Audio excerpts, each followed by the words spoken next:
Má bọn này khó chịu thế nhờ. Quá bình thường.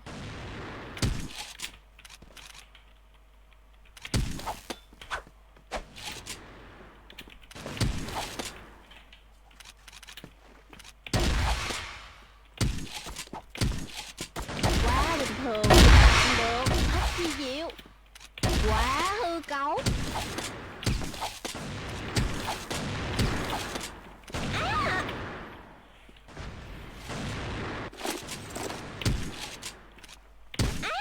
Uầy. Buổi tối bắn nhiều thanh niên bắn canh căng phết.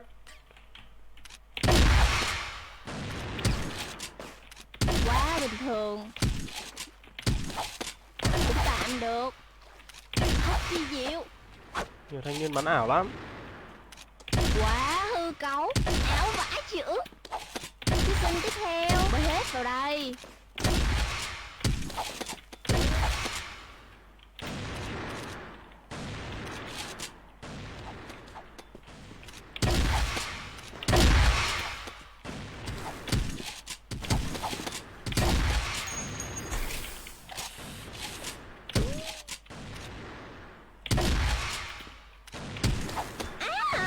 Trời ơi.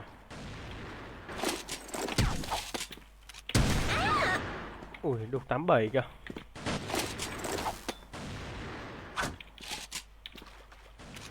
Võ mồm. Quá bình thường.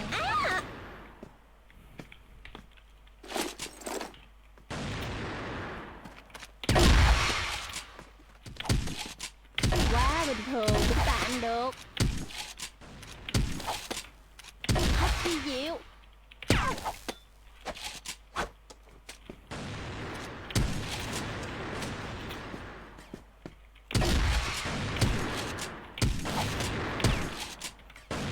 Quá bình thường.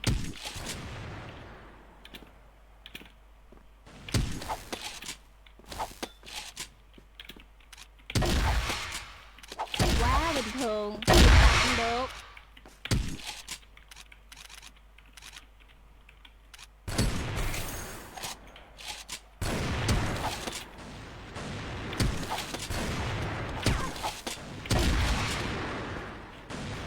Quá bình thường. Tạm được.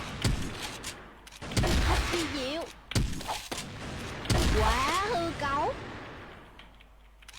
Áo vãi chữ. Thí sinh tiếp theo mới hết vào đây.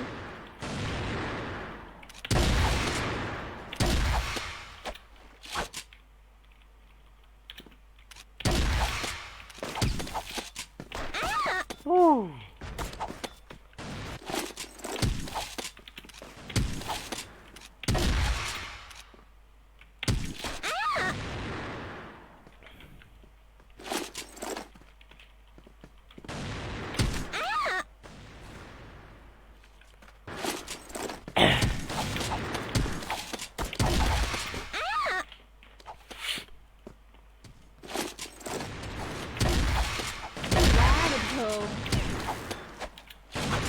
Cũng tạm được. Hết chi diệu. Quá hư cấu. Áo vãi chữ.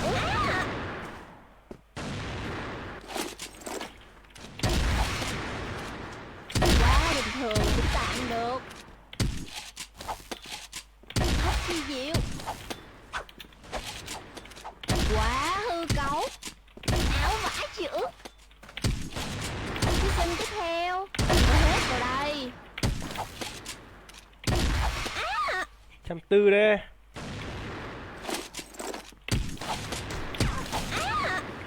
Hai kill nữa thôi.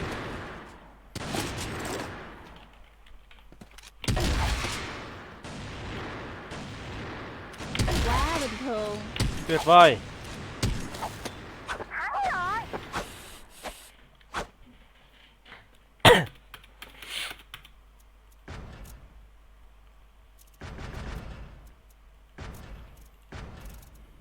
Tròn 140. Ồ, bấm nhầm gì rồi?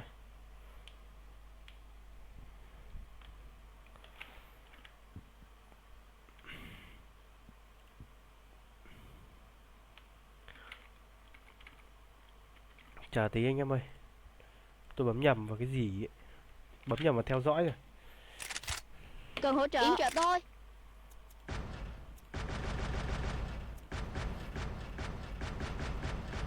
Được, hai clan này đấu nhau à? Được á nhờ.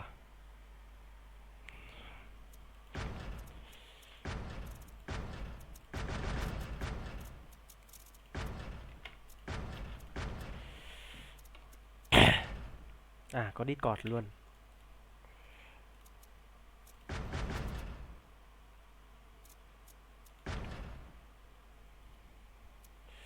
Bắn đẳng cấp thật xem đã cả mắt vì à. Ăn may thôi, ăn rùa thôi bạn ơi. H ship trừ hùng 9822.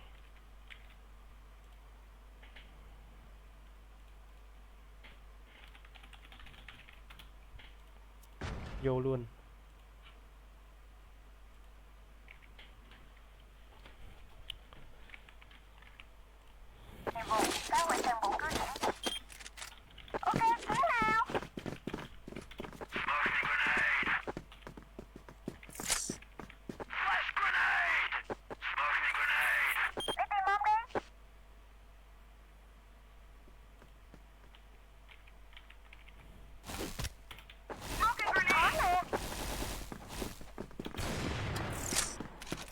Lâu mới lại có team ngon rồi. Hai team này ngon rồi, thế này cũng được rồi. Cần gì phải nhiệt lắm đâu. Khó nè.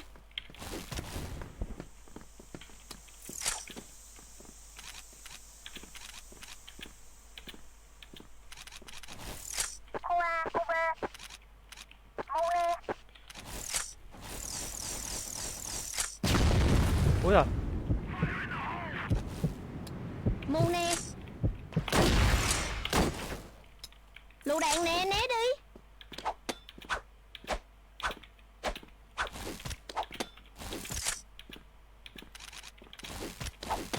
Đã rõ.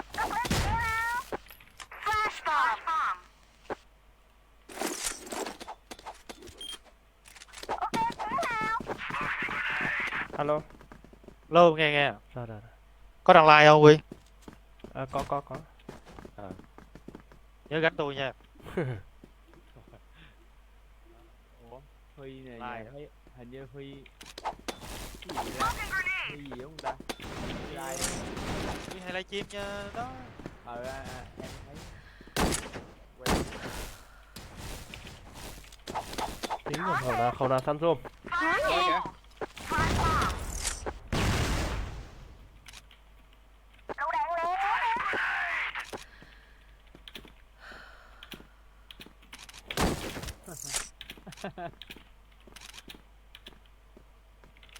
Thôi. Phải.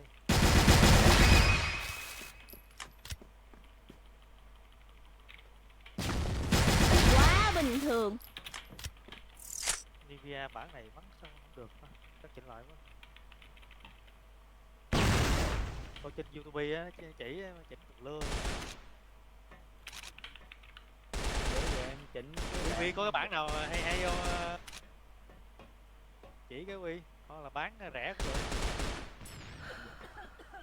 Thiệt, hỏi thiệt. Lựu đạn nè, né đi. Mu nè. 7 Ngọc Trinh là được. Hỏi Quá bình thường. Sao móc tới đó. Cũng tạm được. Đây.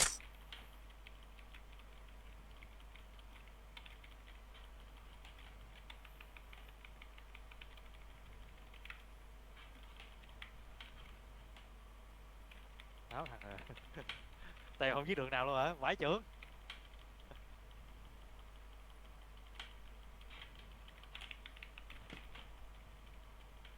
em viết được là 2 thằng. Sao Quy? Ở chứ là sao quá Quy? Là sao mới nghe phút là sao? Biết phút hay ngày đen không?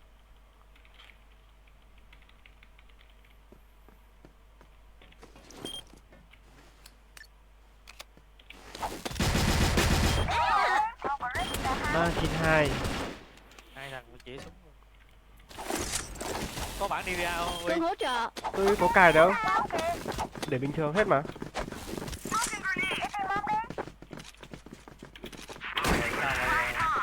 Kỳ quá. Đây Lên đi to bi nhiều bản quá. Quả đấy là bom cô chứ. tay to đâu gần chỉnh bản anh.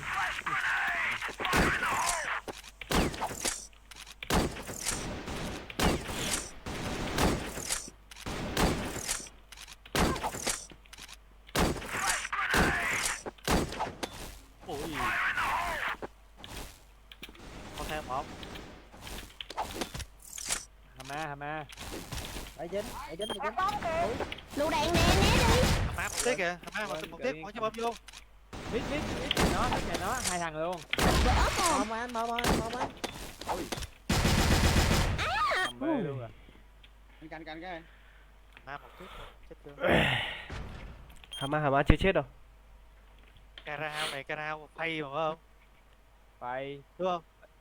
bữa nay em lên trang cộng đồng có cái gì Cara House một l nữa nội ơi.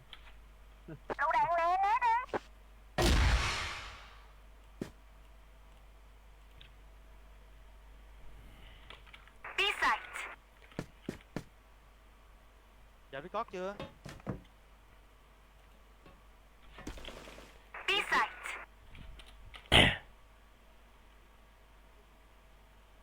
Trời ơi, chưa giờ biết cót. Xin lót không?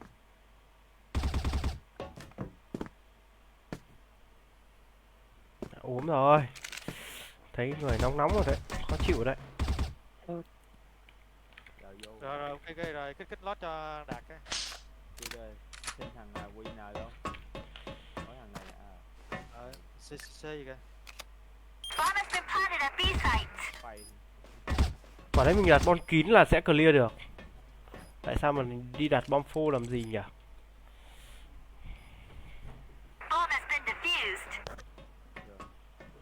Lỗi tôi đi. Có hàng nè. Để xíu Đạt kích cho Đạt. Vô Đạt ơi, vô này.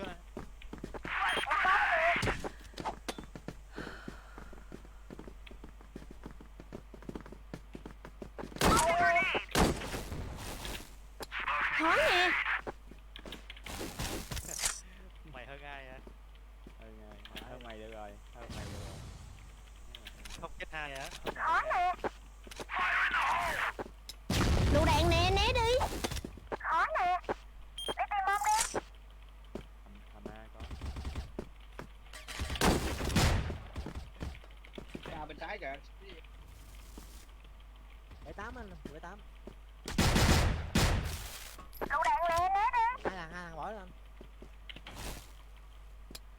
Mù nè. Không theo khó. A đến A nhiều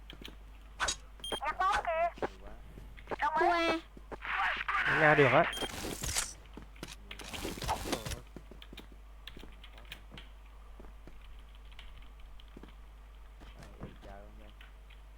Theo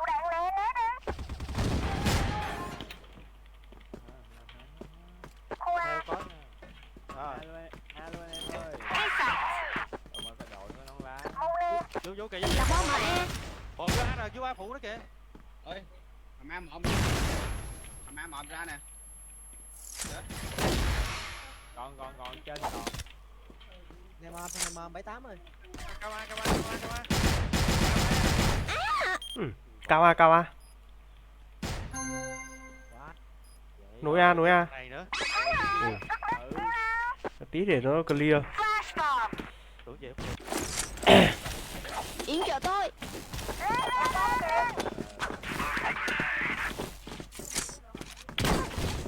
Hama 2. Hai Hama. Khó nè. Đặt mũ quá anh em ạ. Ui. Ăn bom đầu thế. Lựu đạn nè, né đi. Hama đấy nhá.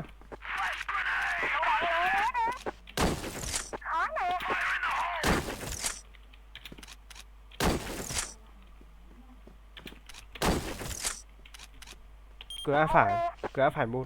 Có bom ném vào. B1 nè, B lui.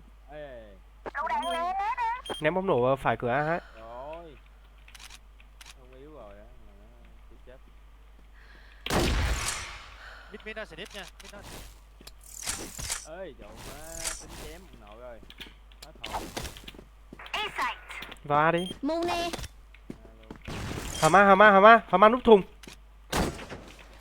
Ơi, chết chết chết. Xe A rồi, trên xe A rồi. Ma còn á. Ê, trên cao A. Chỉ 40. Ôi thằng này bắn kinh đấy.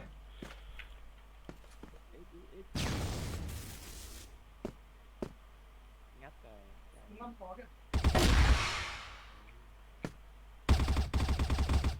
Được, được. Hay hay hay. Thằng kia nó bắn tanker mà bắn kinh vãi à. Bắn vào đầu, toàn vào đầu. Ghê thật.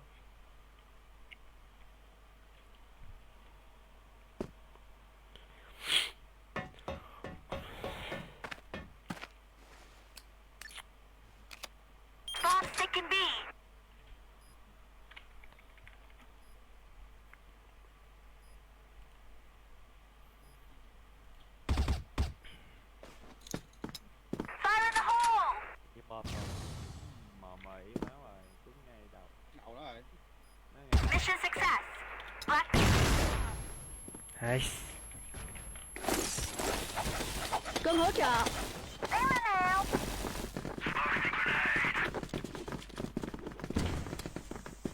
Khó nè.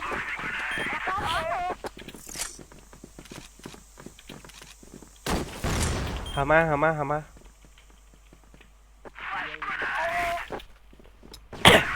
Lựu đạn nè, né đi.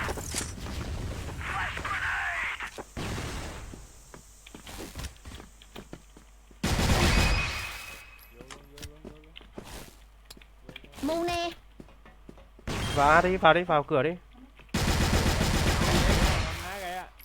kìa. Ra mid rồi. Thằng đó. Hàm A yếu. Cao bên phải. Ôi, cao A, một cao A một. Vô. Nối A yếu. Đừng.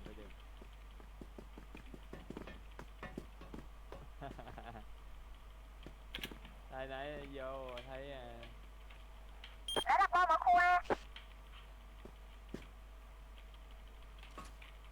Hàm A. A nhà nó nè. Chứ 31. Đen. Trong đen. Gặp nè anh Hồ. Ê, Khải gặp nè. gặp này.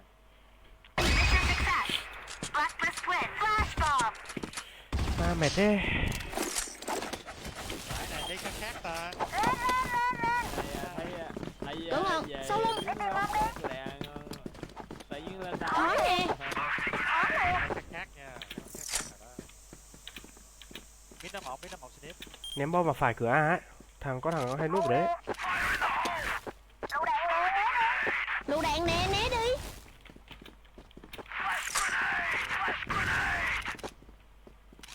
Phải cửa A một máu. Ăn bom vào đấy. Rồi. Bom nổ vô. Cao A còn một yếu. Đứng chân rồi. Em điệp vô anh, bộ vô kìa. Ê, Mu nè. chó. Vô A. Alo.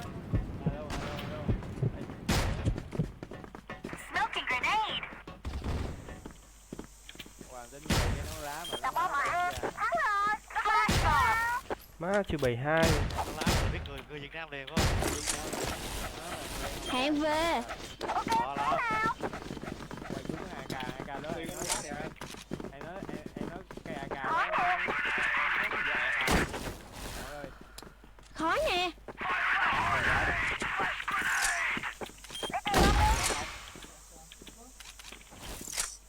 Vâng, biết idol.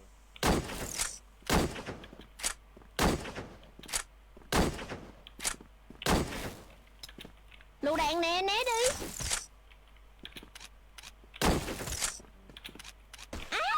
ơi, cửa A còn một, cửa A trái. À, trái. Đang một. Ẩu rồi. À, mọi người. Ai,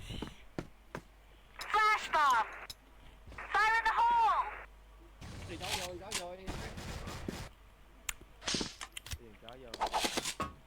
Ê, quỷ này. Nãy giờ nó me. chó A. Dạ cùng năm rồi. Đi rồi. Cùng năm ra cây dừa nè. Chó nó chơi gần chiến. Chạy cây Đâu, dừa, đâu. chạy cây dừa. Bây giờ không?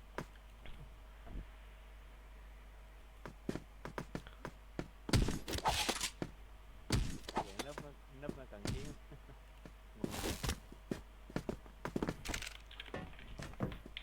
Vô xuống đi.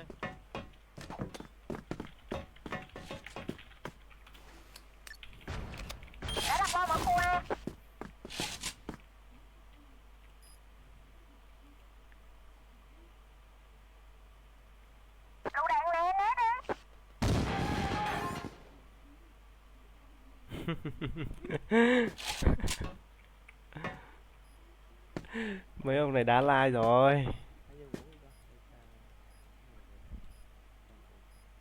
Chết thật.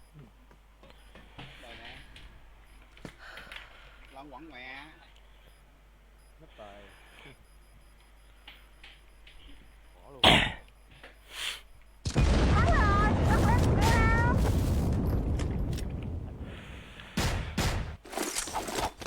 Rồi chém. Lên Ska nhá. Chán bắn ngắm rồi. Lên tanh bắn thôi.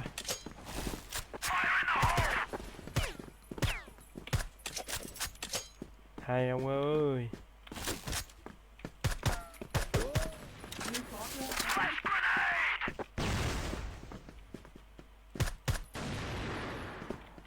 Dở trời. Không thấy ai.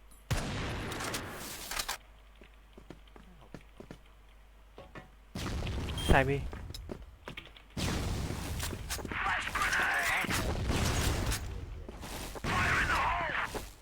Bê đông. Đi chín mươi.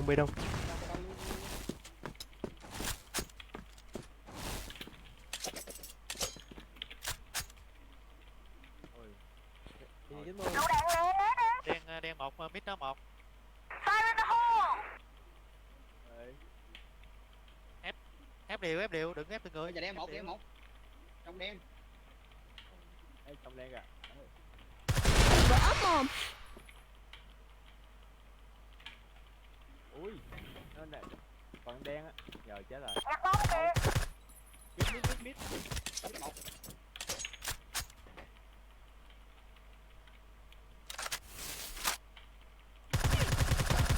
Vỡ mồm.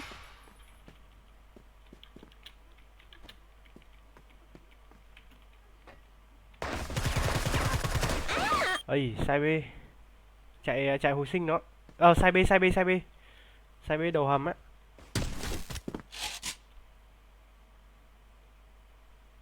Này bắn hút lắm nè. Thằng này bắn được ấy. Hút ghê.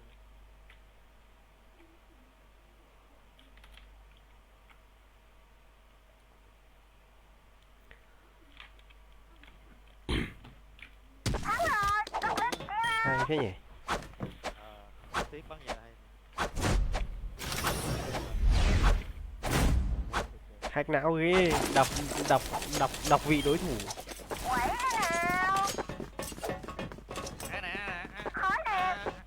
Á cộng.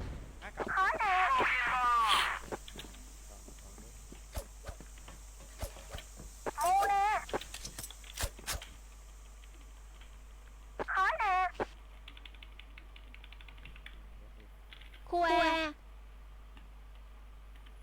À sao lại không thấy B đâu. B không thấy có phốt.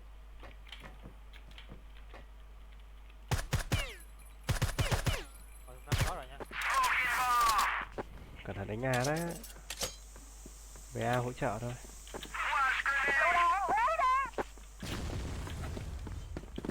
Ê, thùng Thùng 5 có anh ơi.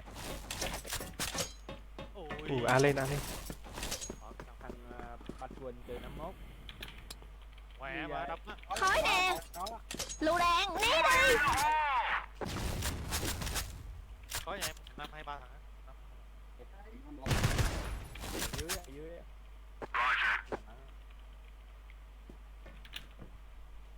Đó. Một đứa, còn nữa. Còn hết đi.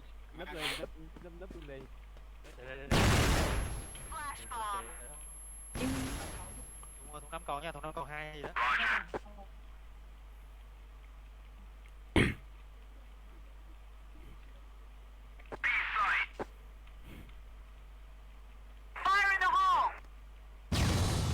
Mình chỉ làm nó phân tâm á. Trang một anh, trang một. Góc đó gió.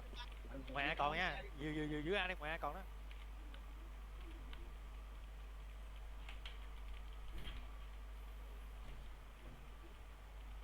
Mày lục về quá.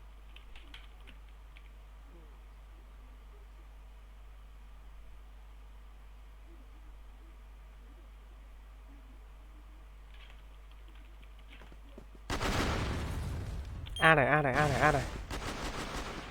Vừa ai vô. Đủ má nó vào 4 thằng. Giỏi gì vậy? Gái luôn. Cần hỗ trợ.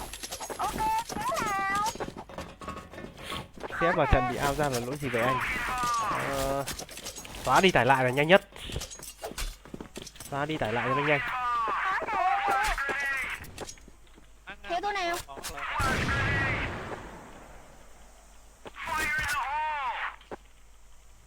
Còn một. Còn nữa.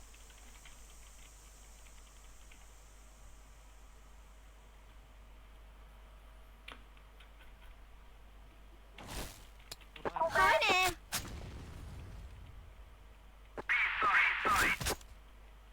Có nhà một nó là có. Chạy qua.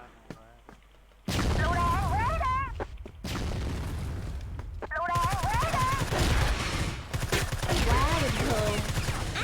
Ui 98 kìa. Mid nó 98. Mid nó chỉ 98. Chết.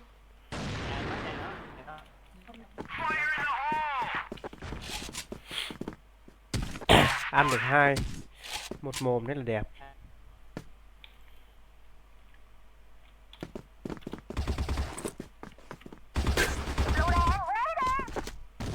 Long B. Nó Thôi. Hùng gặp. Bây giờ em biết.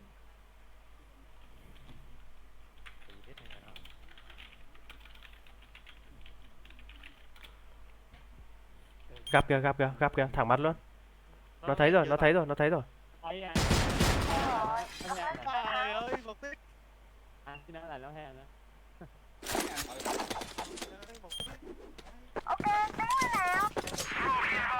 Chết đủ cao giọt máu nữa ta.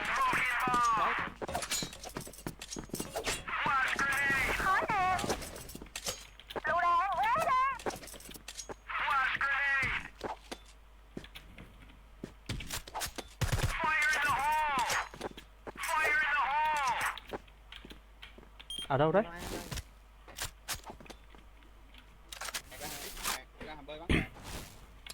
Khói nè. Chỗ nào đấy? Thùng 5 1 hàm A 1.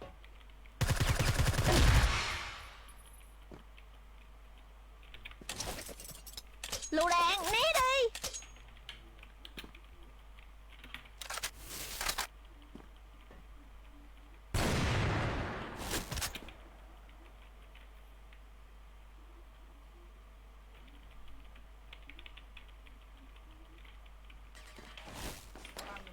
Mu nè. Long A.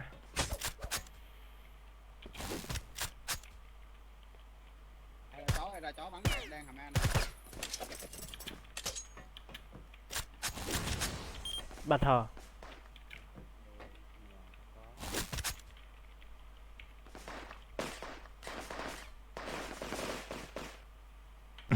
You did get an invitation, Brad, Bill, See, now there. and you made a big issue I've of been it. talking about. And by the way, Bill, you'll He's also confusing me with Brad, and that's the problem. and would you have ever made love to William Shatner if he announced that he was gay? I love him. I said on the air publicly, I love Bill Shatner. Yes, but Bill but said what you say in publicly public- on the air that he thinks I have a psychosis. All right. Yes. Well, Yes, I well. think that hasn't got much to do with love. You can love a person with a psychosis. Well, there's something wrong with that person then. I'm not saying I'm not psychotic. I'm saying you're psychotic. Bill, also, the TV comedy, The Shit My Dad Says, was canceled. What happened there? I don't know. We had 11 million people watching. We were in the top 20. That's a hit. I think that the things that CBS had to do with 2.5 Men, and by the way, I'm doing the roast, the Charlie Sheen roast on Monday. I'm appearing on the roast. It's very, very funny. It's funny, but it's sort of sad, isn't it? Well, I didn't get a feeling of sadness there. He was up and at 'em, and they had some really fun people to mock him. And then You know what? But Bill, seriously, in your career, you've been very wise. When you latch onto something good, you go with it. You milk it. You did. Well, the that's Star. showbiz. You never know when the next successful. You're right, and you're grateful for when you get a hit show because you know how difficult it is. Yep. Do you look at a young punk like Charlie Sheen and go, you know what, son, you pissed away a great opportunity. Do you want to just shake this guy? Well, honestly, I think a lot of people wanted to shake Charlie. He's very talented. He's a personable guy. He comes from a wonderful theatrical family, if you will, and he got caught up. But there's a crazy intelligence there somewhere that even when he was on his tirades, he was having fun and he was coining phrases, and we still talk about it. And so he had an opportunity. He was there 8 years. I presume he saved some money. I mean, he was being paid so right. much. But when you see a guy like that spin out of control, you know that it's like, you know what, you should count your blessings sometimes and say, wow, I'm a lucky guy. And a lot of people in show business would give their left arm for a job like that. And the left thing that dangles between their legs. That's right. And so you sat there and you roasted him. Now, what do? They write jokes for you and you sit there and read them? That's a terrible way of putting it. First of all, you're standing. Right. Essentially, they write material and you deliver it. I had Michael Tyson on my left and Steve-O on my right when I was sitting on the desk. I had more damn fun. And Mike Tyson a reasonable guy, or? Oh, we started discussing philosophy on the dais in front of 1,000 people. I would have liked to have heard that. Oh, that was an incredible conversation. I would love to have talked to him. We have a lot to catch up on because I haven't seen you in a while. Someone told me this in 2011, this year. You and your wife returned home from a trip, and someone had poisoned your dog. Or dogs. Somebody hadn't. It was the help that had put down poison for the snails, and we can't have poison on the ground. So the gardeners know that they got to do green stuff and take care of snails for the green. Somehow, this person had sprinkled snail poison to get rid of snails, and the dogs ate it. Yes, my dogs were poisoned, and happenstance was I was landing at the very moment they were being brought into an emergency hospital. I was landing in LAX. I rushed over there, and within a couple of days, through intensive care, we saved both dogs. Oh, you did? That's wonderful. Someone told me you originally reported to the police that you suspected George Takei did this. I didn't think George would use poison. I think George would. I love you too much. Spill his seed all over my. Do you seriously? That's a very traumatic thing, actually. Oh my God! My dogs are my wife and I. Our dogs are our kids. I mean, it was horrible. And you know what else I learned about you? I didn't know you were very close with Sandra Bullock and Jesse James. Those are your good friends. I was at their wedding. How does that happen? How did it How do you happen that know? they How got do you know married? them? Is your question? No, how do did you it know? happen How do that- you know? How do you have such a close relationship? With Are them? you friends with Jesse or Sandra? Both of them are my closest bosom friends. I don't have any better friends than Jesse and Sandra. Is that true? No. Oh, but what? But you. But I did 2 movies with Sandra. Right. I see. So you were invited to the wedding. Yeah. I didn't know Jesse, and you talk about pissed opportunity, but you more than anyone knows what it's like to be can conceive what it's like to be in somebody else's motorcycle boots. You don't know what the dynamics are and what each personality is doing. I'm sure you said to yourself at the wedding, even these two don't belong together. If Well, ever there was a at first mismatch. At first glance, no, it doesn't seem like it. But who knows what Sandra's thinking? There's an intense guy, bad boy. I mean, how attractive that must have been. She was deeply in love with him, as I'm sure he was with her, because she's a very lovable person. Bill, this new album you did, do you feel a connection to these songs, or does a producer come to No, you and you have say, to understand, Seeking Major Tom is my idea of what happened to Major Tom from Space Oddity. What happened to Major Tom when he stepped out of that capsule? And I believe he walked on the moon. I believe he thought about his wife through Rocket Man, and she became, she blinded me with science. He's a space cowboy. He goes to heaven. In the Sinatra song, he goes to hell with Iron Man. I mean, it's a monumental record. So it's that a is going to concept. knock you off your socks. What? It's a concept album. It's a concept album yes. with 20 Yeah. songs that I think are stupendous. I'm The just wondering if musicians- Bill picks these songs or some producer. I'm assuming. Whose idea was no. it? Yeah, whose idea was this? This was- Mine. Really? Good, bad, or indifferent. If you laugh at it, it's my problem. If you love it the way I think you will, it's my advantage. Did you set fire to your principal's car in I high did. school? That's the true story? Yes. Were you an angry man? Well, he growing up? strapped the hell out of me. That's the time when they had, and this is all in the book, which is drops October 4th. It's called. Where are you right now, by the way? Where are you right now? Where are you right now? I'm in a hotel room in Toronto. With your wife? Yes, What is she wearing? She's wearing a silk negligee, and her long golden hair spills gently across her shoulders. Did you make love to your wife last night in Toronto? I never not make love to my wife one way or another. No, the reason I bring it up is George was saying earlier that him and Brad, That's bad English. I know. I'm sorry. I'm correcting myself. Brad and George make love only once a week on Sunday, Well, and it's only blowjobs. What else? Well, there's anal. Have him describe. You and I went into the homo room and we began to talk. That's true. But that's seriously, good. That's good for is your love life still? It's good for his prostate. No, I don't have any trouble with my prostate either. How often do you and your beautiful wife make love? So, I mean, it is uncountable. Sometimes as quickly as a rabbit might.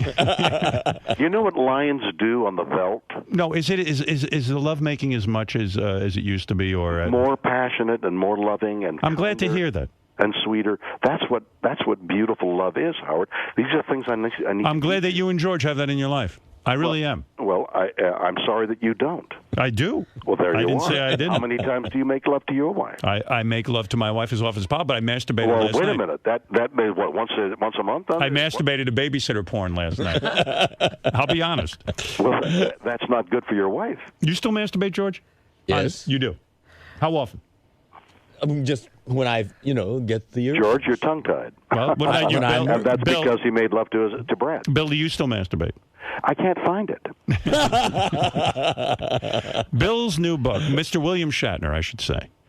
The new book. Before I go into the plug, why did you burn down your principal? Your principal would strap you? Yeah, in those days, if you did something wrong, they'd ask you to hold out your hand, and they'd lay into you with a rubber strap.